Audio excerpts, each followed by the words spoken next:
It is the middle of the night. Sutton, South London. Summer, 2013. Two little girls are asleep upstairs. Their mother sits alone at a computer, the screen the only light in the room. Her partner has gone out to drink, to let that particular rage of his settle somewhere outside these walls before it finds its way back inside. And this woman, alone, trembling, opens Google and types, "magic spells to make him love me again." She scrolls, reads, then types again, "urgent spell to make him be sorry for hurting me." And again, "I am with a bully who beats me and tells me I am ugly and fat and hurts me all the time." She is not searching for a domestic violence hotline, not a shelter, not a lawyer or a therapist or a single route out. She has looked at every real option available to her and concluded that magic is more achievable than escape. She believes the spell is more realistic than the exit. Her name is Jenny Gray. She is a graphic designer. She is the mother of two young daughters, the youngest of whom is 6 years old and asleep in the room directly above where Jenny sits right now. Her daughter's name is Ellie Butler, and 3 months after this night, Ellie will be dead, beaten to death by the man Jenny could not leave. The crime scene staged by Jenny herself while her daughter's body went cold on the floor of the same house in Sutton. You're welcome to Cases Decoded. Subscribe right now and hit the notification bell. Every case on this channel is built the way this one is built, and I never want you to miss one. Tonight we go inside the murder of Ellie Butler. And the question at the heart of this case is not simply who killed her. At what exact point did Jenny Gray stop being a victim of Ben Butler and become his accomplice? That question will follow us through every chapter. Let us begin. In August of 2013, 2 months before Ellie died, Jenny Gray sent a text message to Ben Butler from inside their home in Sutton. Police recovered it during the murder investigation. The prosecution read it aloud at the Old Bailey. It said, "Just so you know, I am obsessed and in awe of you. I think you are so hot and want you to fancy me the same. I would die for you. I would die for you." Hold those 4 words. Here is a mother with 2 daughters sleeping under the same roof, a man with a documented history of violence against women in the room next door, and she is telling him she would die for him. Not for her daughters. For him. Now let me tell you what was happening inside that same house that exact same week. Butler had been sending Jenny message after message of degradation. He called her a dog. He called her ugly. He texted that he was about to flip, his own word for the moment the violence arrived, that his hands were already shaking with rage. The prosecution read every one of those messages at the Old Bailey.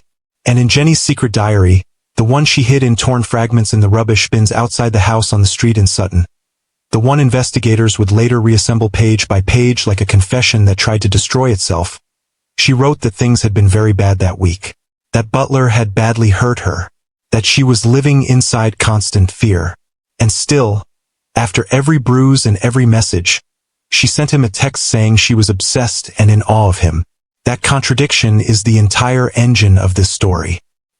What Jenny Gray felt for Ben Butler was not love. It was not romance or infatuation.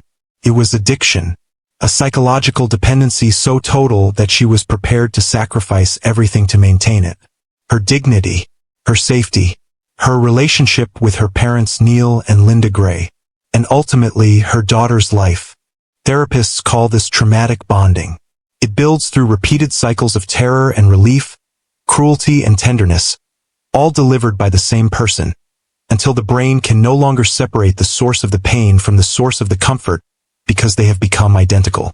The thought of losing that person stops feeling like losing a partner, feels like dying. Nobody chooses this. It is what sustained, calculated abuse does to the human mind. And once you understand it, the text message stops being a mystery. In its own terrible way, it becomes completely logical. To understand Jenny, you must first understand Butler. Before Jenny, there was a woman named Hannah Hillman. Butler attacked Hannah outside a nightclub, his hands closing around her throat. He beat her outside a pub in Colston, Surrey, leaving her with black eyes and bruising. Hannah was pregnant with another man's child when Butler attacked her in Colston.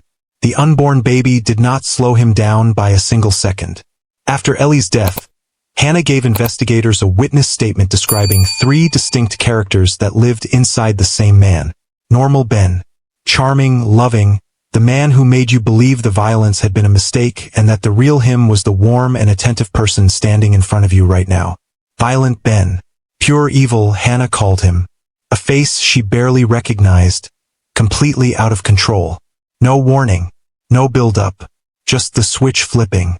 And babyfied Ben. After the violence, a collapse into something almost childlike. Crying. Apologizing. I am so sorry. That is not me. That is not who I am. The version that made you believe the violence was the exception and the crying man was the truth. Hannah said she did not think he could help it. That he lost control so completely. That even on Christmas Day he switched without warning, held her down and gave her a black eye. This was the man Jenny Gray met at a party in 2005. The court at the Old Bailey later described Butler as violent, domineering, and self-absorbed. A man who treated his family as trophies in what the judge called a fantasy of patriarchal control. Ellie Butler was born on the 30th of December, 2006, at St. Helier Hospital in London. She was 7 weeks old when the first warning arrived. Burns on her forehead and fingers. Butler said she had rolled into a hot radiator. The doctor accepted it. A year later, Ellie was hospitalized with serious head injuries. Butler said she had fallen from a sofa. He was charged, convicted, and sentenced to 18 months. He served 9. While he sat in prison, Ellie was placed with Neil and Linda Gray, her maternal grandparents. Those were the happiest months of her short life. She was safe. She was loved. She was free. Then Butler was released, and Jenny began the legal campaign to bring Ellie back to Sutton. That decision is the first turning point. It is not the last. Drop your city and local time in the comments right now. I read every single one. This community processes these cases together, and I want to know where tonight's story is reaching. This chapter is not about Ben Butler. By now you know what kind of man he is. This chapter is about the institutions that were supposed to protect Ellie Butler.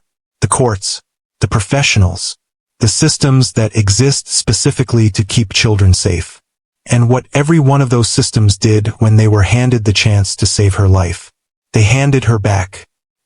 By 2012, Butler and Jenny had built a legal argument around one claim, that his original conviction had been a miscarriage of justice. Jenny testified for him at every stage. She said she did not believe he had ever harmed Ellie. She said they deserved to be a family. She said all of this on the record, in front of judges and lawyers, with the diary hidden in the bins outside the house in Sutton and everything she knew locked safely inside her. That is not loyalty born of confusion. That is a choice made with knowledge. The case came before Mrs. Justice Hogg in the Family Division of the High Court in London. On one side stood Sutton Borough Council, the authority with statutory responsibility for Ellie's welfare. They brought Butler's full criminal history. They laid out the documented evidence of domestic abuse. They pointed to a baby hospitalized with head injuries at 14 months. They argued clearly. Returning Ellie to Ben Butler was not safe. They were overruled. Neil Gray, Ellie's grandfather, stood up in that courtroom in London and looked Mrs. Justice Hogg directly in the eye. He told her, "If you send Ellie back to Ben Butler, you will have blood on your hands." He was overruled too. But here is the detail I cannot move past. According to the serious case review conducted after Ellie's death, Ellie herself had asked to speak to the judge. This 6-year-old girl wanted to say in her own voice that she did not want to go back to Sutton, that she wanted to stay with her grandparents, that she was frightened. Her request was denied. A 6-year-old child asked to be heard in the room deciding her future. The court said no. Mrs. Justice Hogg did not simply return Ellie. She fully exonerated Butler. She declared his original conviction a miscarriage of justice. She ordered Sutton Borough Council to write formally to every agency involved in Ellie's case, and inform them in writing that Butler had been officially cleared of all wrongdoing. Every teacher, every doctor, every safeguarding professional in Ellie's network received a letter telling them the concerns were no longer valid. It was not just a ruling. It was a written instruction to lower every guard that remained. Then Mrs. Justice Hogg described what she had done. She called it a happy ending. She said it was a joy to see the family back together. A joy. In November of 2012, Ellie Butler was taken from the home of Neil and Linda Gray and returned to her parents in Sutton, South London. She was 6 years old. She had 11 months left to live. Mrs. Justice Hogg retired from the bench 1 week before Butler's murder trial opened at the Old Bailey. She has never publicly commented on this case. Not once. What happened to Ellie Butler during the 11 months after she was returned to that house in Sutton is the hardest material in this story. Not because it is graphic. Because it was so slow, so daily, so invisible to the world outside that front door. The first people to see the signs were Ellie's teachers. Ellie began missing school frequently. Her parents said she was sick. Medical certificates were requested. None were ever provided. When Ellie did come in, her teachers noticed things. Bruises, dirty, unwashed clothing, hair that was unkempt and uncombed, mismatched socks, mismatched shoes. Multiple witnesses across this period reached independently for the same word to describe her appearance. An orphan. A child living with both her parents in South London looked so neglected that every adult who encountered her arrived at the same description without consulting each other. A foster carer who had previously known Ellie recorded something the little girl said in passing about her home. Not in a formal interview. Just something a child said the way children say things, without understanding what they are revealing. My house is a bad house. 4 words. No accusation. No description of specific events. Just 4 words from a 6-year-old who had no other language for what her life had become.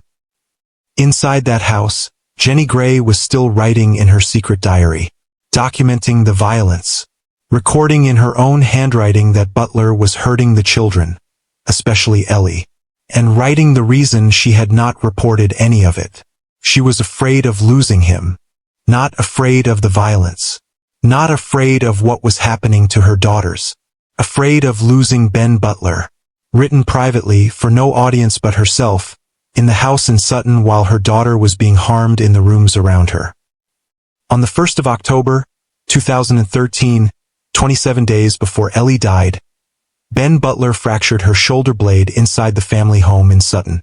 The court at the Old Bailey determined this injury was inflicted by him. For 27 consecutive days after it happened, Ellie went to school every morning with a broken bone that had never been treated. She sat at her desk in pain. She played at break time in pain. She lay in her bed in Sutton every night in pain. Jenny Gray knew. She was convicted at the Old Bailey specifically for child cruelty arising from her failure to get Ellie medical treatment. She watched 27 days of unnecessary suffering and made a calculation. Getting help would mean questions. Questions would mean scrutiny. Scrutiny might take Butler away. So she did nothing. For 27 consecutive days, she did nothing. 2 days before Ellie died, Neil Gray drove to the house in Sutton. He knocked. Ellie came to the door. What he saw stopped him. Dirty hair. A fresh bruise on her face. Ellie told him quietly that she was terrified of her father. Neil reported his concerns. 2 days later, Ellie Butler was dead. On the morning of the 28th of October, 2013, Jenny Gray was at her desk in her office in the City of London when her phone rang. It was Ben Butler. Come home to Sutton. Now, the witnesses in Jenny's City of London office heard what she said before she ran out of the building. She did not say, "What happened?" She did not say, "Is Ellie okay?" She said, "What did you do?" Not the question of someone receiving unexpected news. The question of someone who already knows what category of thing has occurred. She already knew. She arrived at the house in Sutton to find Ellie on the floor with catastrophic head injuries. Blood had pooled around her daughter's head. Ellie was, in all probability, already dead. Jenny Gray did not call 999. For 2 full hours inside that house, she and Butler built a lie. Contaminated clothing went into the washing machine. Jenny's diary was torn into fragments and thrown into the bins outside on the street. Butler walked the family dog around the neighborhood, smiling at neighbors, so anyone who saw him would remember a man behaving normally. They inserted a Peppa Pig DVD and agreed on a story. Ellie had been jumping on the bed, fallen, and struck her head on the table leg. Then they positioned Ellie's younger sister to appear to discover the body, so that when the emergency services arrived it would look as though Ellie had only just been found. Only then did they call 999. The judge at the Old Bailey called what followed the most remarkable and cynical piece of acting he had ever witnessed in a British courtroom. Jenny Gray screamed when the paramedics arrived. Jenny Gray performed CPR on her daughter. Ellie Butler had been dead for 2 hours. The forensic evidence destroyed their story completely. The pathologist determined that the force required to produce Ellie's fatal head injuries was equivalent to a high-speed car crash at over 100 kilometers per hour. No fall from a child's bed produces that. She had been thrown against a wall or struck with a heavy object. The pathologist concluded the table leg they blamed was the most probable weapon. Ellie's body told a longer story. Old untreated fractures. The broken shoulder from 27 days earlier. Bruising at multiple stages of healing. Burns. A map of months of harm across a small child's body that no doctor had ever been called to examine. And then investigators reassembled Jenny's diary from the bins outside. In her own handwriting. The abuse, the fear, her knowledge of what Butler was doing to the children, her knowledge about Ellie specifically, and the reason she had told no one. She was afraid of losing him. Not inferred. Not interpreted. In her own handwriting. She chose him over her daughters. Every time. The trial opened at the Old Bailey in April of 2016. On the very first morning, Jenny's mother Linda Gray died of cancer. Linda had spent years caring for Ellie during the periods when Ellie was safe. She died without seeing justice for her granddaughter. Neil Gray made a decision. He did not tell Jenny. It had been Linda's dying wish that her daughter not be told until the trial was over. Jenny Gray found out her mother was dead on the day she was convicted.